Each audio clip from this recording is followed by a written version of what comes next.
How many times have you received a phalaenopsis orchid and then it has no more flowers left?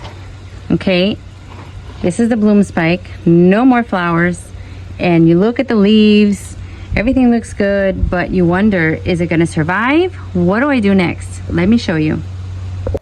So guys, I have here my phalaenopsis orchid. It is finished blooming, and this is the fun part. Don't be afraid to take it out of its container, do a little squeeze, check out the roots from the outside. Right off the bat, I see some roots that are healthy coming out. This is good for one reason. The roots look healthy. Bad for another reason. They're coming out of the pot. So you know you're going to have to, you might lose this little root tip because you're going to want to take it out of this container. So you kind of shimmy it out. I see that there's cocoa fiber in here and it has kind of fallen apart. Yes, it can be messy, guys, but that's part of the fun. So sometimes you're going to get layers of media in here, and that's normal. So look at what I'm getting on the outside. I am getting a bark that is already falling apart. Okay, in between the bark, it looks like dirt. So you know you're doing the right thing by taking it out of here. But surprise, surprise, what do you have in the middle? What do you have in the middle? You have spag moss. Spag moss is in the middle. So what do I like to do? I like to clean her off. Take all of this off. Okay, because you have, instead of cleaning her out the first time, they just added some bark in there. And she wants to breathe. Look at these roots that haven't seen the light in a very long time, hence the lighter color. So you carefully but very therapeutically clean her off.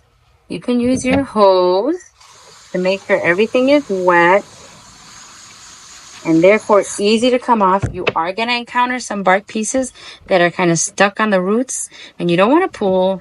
Leave them there. That's just fine. This is the fun part. Don't be afraid of this part. Gently and carefully remove everything that is in here. I am liking that I see a lot of strong roots. Okay, these roots look really, really good. Yes, in the middle they're lighter, but I don't see anything to be scared of. I even see new roots forming. So if you can see past my dirty fingers right now, sometimes you need to get dirty. You need to get dirty sometimes. It's okay. Then you wash your hands. It's not a big deal. Some people use gloves. I kind of feel like it's okay. I doubt that a snake or something really crazy is going to jump out of here. I've never found a living thing inside here, inside the moss, deep inside the moss of a phalaenopsis orchid. So I keep pulling everything off. And this is a tutorial for basically a newbie, a beginner, a person who gets an orchid as a gift, not a hobbyist who has a bazillion orchids, because you're used to this. You know what to do. And some of you may not even go for phalaenopsis unless they're like novelty or species phals or something like that. And I get that because there's so many to explore that you don't want to get the regular one. But let me tell you, I have again fallen in love with phals because I have gotten into the peloric ones and the ones that have scent, and they have some very sweet smelling phals. So look out for those when you go to your local nursery. Look out for ones that have the different kind of shape, because you know there's some copycat situation going on in the labellum, and that can be really nice because you can find the caloric ones and you can find the scented ones, and they smell so good. At least the ones I bumped into. So that's it. The next thing is just a little spray, a wash, a shower.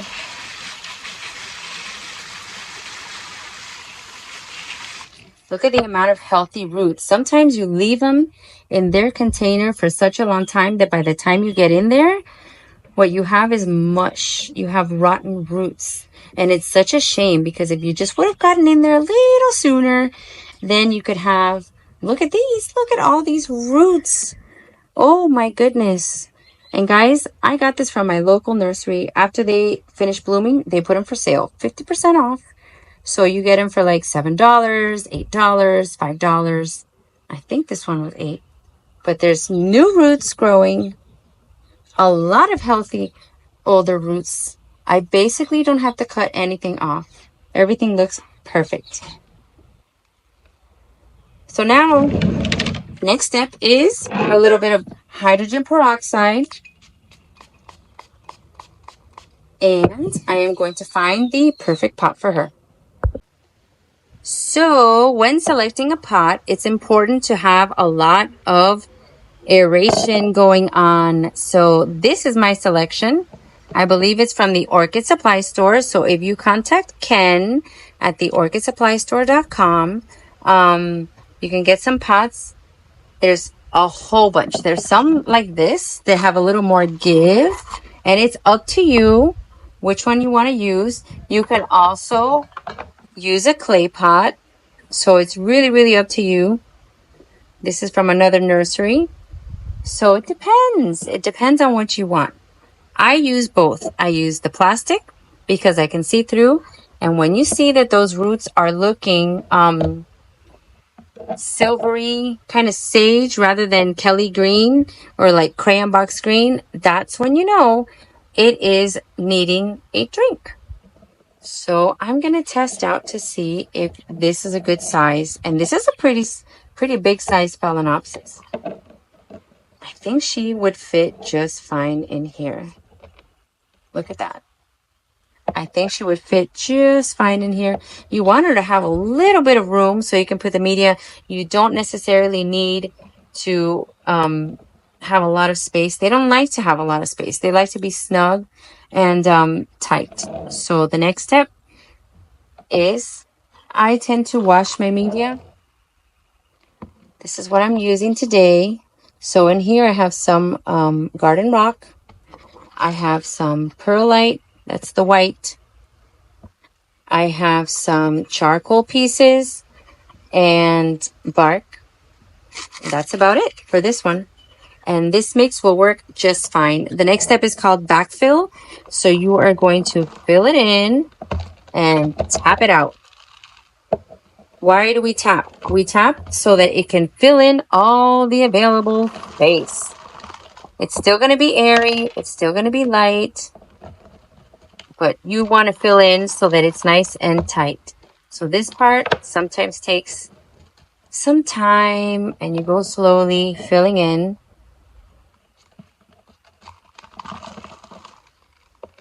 Just like and so. And there you have it. So satisfying to repot your phalaenopsis. Now remember, tap it down, let it settle. And once you see it going down, you might still have some holes that you have to fill in. This one looks pretty full. I can see the roots through the pot. You can see the roots on top. It is very nice and steady. Look, I can pick it up and it won't come out of the pot. That's one of the signs that you did a good job packing it in.